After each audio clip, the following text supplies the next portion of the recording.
Hi hello ಎಲ್ಲರಿಗೂ ನಮಸ್ಕಾರ ಸ್ನೇಹಿತರೆ, ನಾನು ನಿಮ್ಮ ಗೆಳತಿ Leela. Welcome to Leela's Nalapaka many more. Friends, ನಾನಿವತ್ತು ಬಂದಿದ್ದೀನಿ ಸಖತ್ ಟೇಸ್ಟಿ ಹಾಗೆ ಡೆಲಿಷಿಯಸ್ ಆಗಿರೋ ಚಾಕ್ಲೇಟ್ ಇಡ್ಲಿ ರೆಸಿಪಿ ಜೊತೆ. ಚಿಕ್ಕ ಮಕ್ಕಳಿಂದ ಹಿಡಿದು ದೊಡ್ಡವರವರೆಗೂ ತುಂಬ ಇಷ್ಟ ಆಗುವಂಥ ಈ ಇಡ್ಲಿ ಮಾಡೋದು ತುಂಬ ಸುಲಭ. ಹಾಗೆ ಕೆಲವೇ ಇಂಗ್ರೀಡಿಯೆಂಟ್ಸ್ಗಳು ಮಾತ್ರ ಇದಕ್ಕೆ ಬೇಕಾಗಿರುವಂಥದ್ದು. ಹಾಗೆ ಕಡಿಮೆ ಸಮಯದಲ್ಲಿ ಕೂಡ ಇದನ್ನು ನಾವು ಮಾಡ್ಬೋದು. ನಮ್ಮ ಚಾನಲ್ಗೆ ನೀವೇನಾದರೂ ಇದೇ ಮೊದಲನೇ ಸಲ ಭೇಟಿ ಕೊಡ್ತಿದ್ದಲ್ಲಿ ನಮ್ಮ ವಿಡಿಯೋಸ್ನ ನೋಡಿ ಲೈಕ್ ಮಾಡಿ, ಶೇರ್ ಮಾಡಿ, ಹಾಗೆ ಸಬ್ಸ್ಕ್ರೈಬ್ ಮುಖಾಂತರ ನಮಗೆ ಸಪೋರ್ಟ್ ಮಾಡಿ. ನಾವಿನ್ನು ಹೊಸಬ್ರು ಸ್ನೇಹಿತರೆ, ನಮಗೆ ನಿಮ್ಮ ಸಪೋರ್ಟ್ ತುಂಬ ಅತ್ಯಗತ್ಯ. ಇವತ್ತು ಮಾಡ್ತಿರುವಂಥ ಚಾಕ್ಲೇಟ್ ಇಡ್ಲಿ ತುಂಬ ಸಿಂಪಲ್ ಹಾಗೆ ತುಂಬ ಟೇಸ್ಟಿ ಕೂಡ ಅಂತ ನಾನು ಆಗಲೇ ಹೇಳಿದ್ರೆ, ನಾನಿಲ್ಲಿ ಓರಿಯೋ ಬಿಸ್ಕೆಟ್ಸ್ ಯೂಸ್ ಮಾಡ್ತಾ ಇದ್ದೀನಿ. ನೀವು ಯಾವ ಬಿಸ್ಕೆಟ್ಸ್ ಬೇಕಾದರೂ ಯೂಸ್ ಮಾಡ್ಬೋದು. ತುಂಬ ಚೆನ್ನಾಗಿ ಬರುತ್ತೆ, ತುಂಬ ಟೇಸ್ಟಿಯಾಗಿ ಬರುತ್ತೆ. ಇನ್ನೂ ತಡ ಮಾಡ್ತೀರಾ, ವಿಡಿಯೋ ಹೋಗೋಣ. ಮೊದಲನೇದಾಗಿ ನಾನಿಲ್ಲಿ ಓರಿಯೋ ಬಿಸ್ಕೆಟ್ನ ತಗೊಂಡಿದ್ದೀನಿ. 10 ರೂಪಾಯಿದು 5 ತಗೊಂಡಿದ್ದೀನಿ. ಇದನ್ನು ಓಪನ್ ಮಾಡಿಕೊಂಡು ಒಂದೊಂದು ಹಾಕಿ ನಾವು ಜಾರ್ಗೆ ಹಾಕ್ಕೊಳ್ಳೋಣ.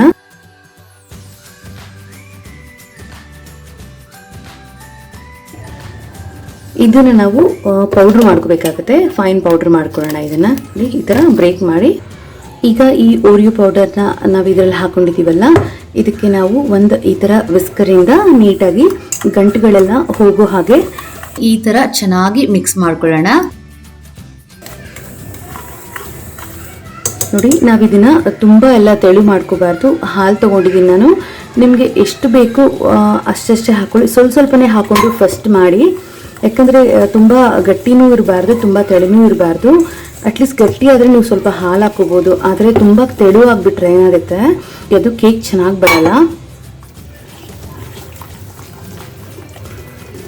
ನೋಡಿ, ನೀವು ಸ್ಪೂನಲ್ಲಾಗಲಿ ಫೋರ್ಕಲ್ಲಾಗಲಿ ಬೇರೆ ಯಾವುದ್ರಲ್ಲಾದರೂ ಮಾಡ್ಬೋದು. ಈ ಥರ ವಿಸ್ಕರಲ್ಲಿ ಮಾಡಿದ್ರೆ ಏನಾಗುತ್ತೆ, ನೀಟಾಗಿ ನಮಗೆ ಗಂಟುಗಳೆಲ್ಲ ನೀಟಾಗಿ ಹೋಗುತ್ತೆ. ಸ್ವಲ್ಪ 1-2 ನಿಮಿಷ ಆಗುತ್ತೆ. ಇದು ತಿಕ್ಕಾಗಿದೆ. ಈ ಥರ ಫ್ಲೋಯಿಂಗ್ ಕನ್ಸಿಸ್ಟೆನ್ಸಿ ಇನ್ನೂ ಬಂದಿಲ್ಲ. ನೋಡಿ, ನಿಮ್ಗೆ ಗೊತ್ತಾಗುತ್ತೆ ಅಲ್ಲ. ಇನ್ನೂ ಸ್ವಲ್ಪ ನಾನು ಹಾಕೋತಾ ಇದ್ದೀನಿ.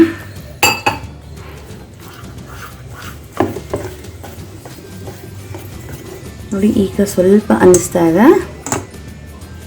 ಈ ಸ್ಟೇಜಲ್ಲಿ ನಾನು ಒಂದು ಅರ್ಧ ಸ್ಪೂನು ಬೇಕಿಂಗ್ ಪೌಡರ್ ಹಾಕೋತಾ ಇದ್ದೀನಿ. ಬೇಕಿಂಗ್ ಸೋಡಾ ಎಲ್ಲ ಹಾಕೋಬೇಡಿ, ಬೇಕಿಂಗ್ ಪೌಡರೇ ಆದಷ್ಟು ಒಳ್ಳೆಯದು. 1 ಸ್ಪೂನಷ್ಟು ತುಪ್ಪನ ಹಾಕೋತಾ ಇದ್ದೀನಿ. ನೀವು ಬೇಕಾದರೆ ಬೆಣ್ಣೆ ಕೂಡ ಮೆಲ್ಟ್ ಮಾಡಿ ಹಾಕೋಬೋದು. ಈಗ ಇದನ್ನು ನಾವು ಚೆನ್ನಾಗಿ ವಿಸ್ಕ್ ಮಾಡಬೇಕು. ಈ ಥರ ನಾವು ಓರಿಯೋ ಬಿಸ್ಕೆಟ್ ಒಂದೇನ ಮಾಡೋಕ್ಕಾಗೋದು ಅಂತ ಅನ್ಕೋಬಿಡಿ. ನಾವು ಓರಿಯೋ ಬದಲಾಗಿ ಬೇಕಾದರೆ ಹೈಡ್ ಆ್ಯಂಡ್ ಸೀಕ್ ಕೂಡ ತಗೋಬೋದು. ನೀವು ನಾರ್ಮಲ್ ಬಿಸ್ಕೆಟಲ್ಲಿ ಕೂಡ ಮಾಡ್ಕೋಬೋದು. ಹಾಗೇನಿಲ್ಲ ಇದೇ ಬಿಸ್ಕೆಟ್ ಬೇಕಾ ಅದೇ ಬಿಸ್ಕೆಟ್ ಬೇಕಾ ಅಂತ ಇಲ್ಲ ಅಂದರೆ ಏನು ಮಾಡೋದು ಅಂತ ಅನ್ಕೋಬೇಡಿ. ಯಾವುದ್ರಲ್ಲಾದರೂ ಮಾಡ್ಬೋದು. ಅಂದರೆ ಈ ಥರ ಡಾರ್ಕ್ ಬಿಸ್ಕೆಟ್ಸಲ್ಲಿ ಮಾಡೋದ್ರಿಂದ ತುಂಬ ಚೆನ್ನಾಗಾಗುತ್ತೆ. ಮಕ್ಕಳಿಗೂ ಕೂಡ ತುಂಬ ಇಷ್ಟ ಆಗುತ್ತೆ.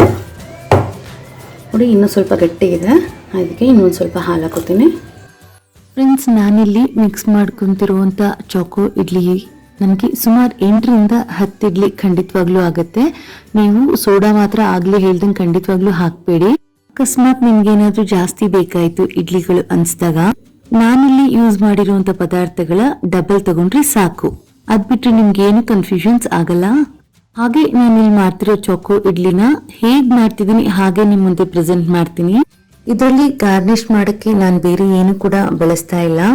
ಹೊರಗಡೆ ಲಾಕ್ಡೌನ್ ಇರೋದ್ರಿಂದ ಸಿಗದೇನೂ ಇರಬಹುದು. ಅಕಸ್ಮಾತ್ ನಿಮ್ಮ ಹತ್ರ ಇತ್ತು ಅಂದರೆ ಖಂಡಿತವಾಗ್ಲೂ ಹಾಕಬಹುದು. ಈಗ ಇದೆಲ್ಲ ಚೆನ್ನಾಗಿ ಮಿಕ್ಸ್ ಆಗಿದೆ.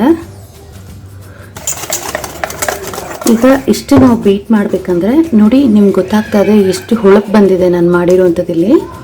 ಮತ್ತು ಫ್ಲೋಯಿಂಗ್ ಕನ್ಸಿಸ್ಟೆನ್ಸಿ ಕೂಡ ತುಂಬ ಚೆನ್ನಾಗಿದೆ ನೋಡಿ. ಈಗ ಇದನ್ನು ನಾವು ಪಕ್ಕಕ್ಕಿಟ್ಟು ಬೇರೆ ಪ್ರೊಸೀಜರ್ನ ನೋಡ್ಕೊಳ್ಳೋಣ. ಈಗ ಇಲ್ಲಿ ನಾನು ಇಡ್ಲಿ ಮಾಡೋವಂಥ ಒಂದು ಪಾತ್ರೆನ ಇಟ್ಟಿದ್ದೀನಿ. ಸ್ಟವ್ ಆನ್ ಮಾಡ್ಕೊಳ್ಳೋಣ. ಇದಕ್ಕೆ ನಾನು ನೀರು ಹಾಕ್ತೀನಿ.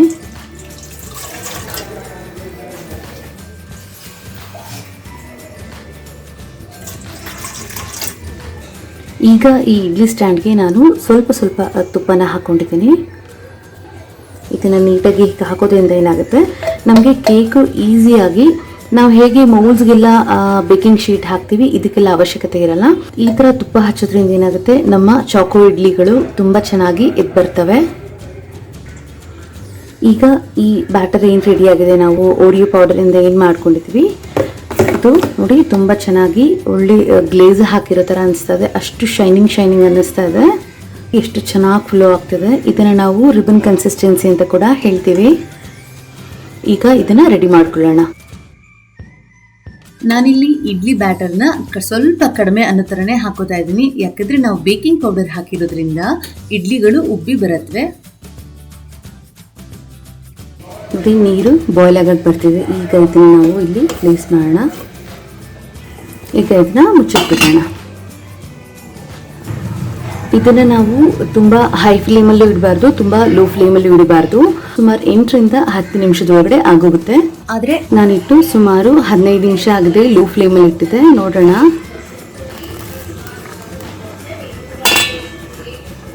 ತುಂಬ ಚೆನ್ನಾಗಾಗಿದೆ. ಆಫ್ ಮಾಡೋಣ ಫ್ಲೇಮ್. ಈಗ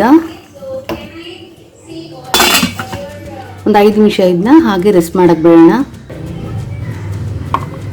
ನೋಡಿ ಈಗ ಇದಾಗಿದೆ. ಇದನ್ನು ನಾವು ಒಂದು ಪ್ಲೇಟ್ಗೆ ಸರ್ವ್ ಮಾಡ್ಕೊಂಡ್ಬಿಡೋಣ. ತುಪ್ಪ ಕೂಡ ಹಾಕೋದ್ರಿಂದ ತುಂಬ ಸುಲಭವಾಗಿ ಎದ್ದೇಳುತ್ತೆ. ನೋಡಿದ್ರಲ್ಲ ಎಷ್ಟು ಚೆನ್ನಾಗಿದೆ ಹೇಳ್ತಂತ. ಇದನ್ನ ಈಗ ಸರ್ವಿಂಗ್ ಪ್ಲೇಟಿಗೆ ರೆಡಿ ಮಾಡ್ಕೊಳ್ಳೋಣ.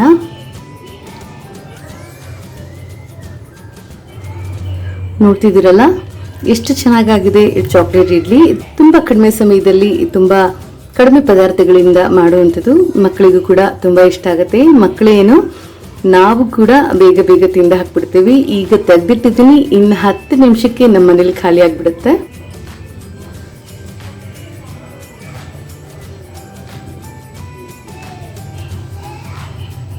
ನೋಡಿದ್ರಲ್ಲ ಫ್ರೆಂಡ್ಸ್, ರೆಸಿಪಿ ಹೇಗೆ ಬಂದಿತ್ತು ಅಂತ ಹೇಳಿ. ಚಾಕ್ಲೇಟ್ ಇಡ್ಲಿ ಕೂಡ ತುಂಬಾ ಚೆನ್ನಾಗಿ ಬಂದಿತ್ತು, ಹಾಗೆ ಅಷ್ಟೇ ಟೇಸ್ಟಿ ಕೂಡ ಇರುತ್ತೆ. ನೀವು ಒಂದ್ಸಲ ರೆಸಿಪಿನ ಟ್ರೈ ಮಾಡಿ, ಹೇಗೆ ಬಂತು ಅಂತ ನಿಮ್ಮ ಅಮೂಲ್ಯವಾದ ಕಮೆಂಟ್ಗಳ ಮುಖಾಂತರ ನಮಗೆ ತಿಳಿಸಿ.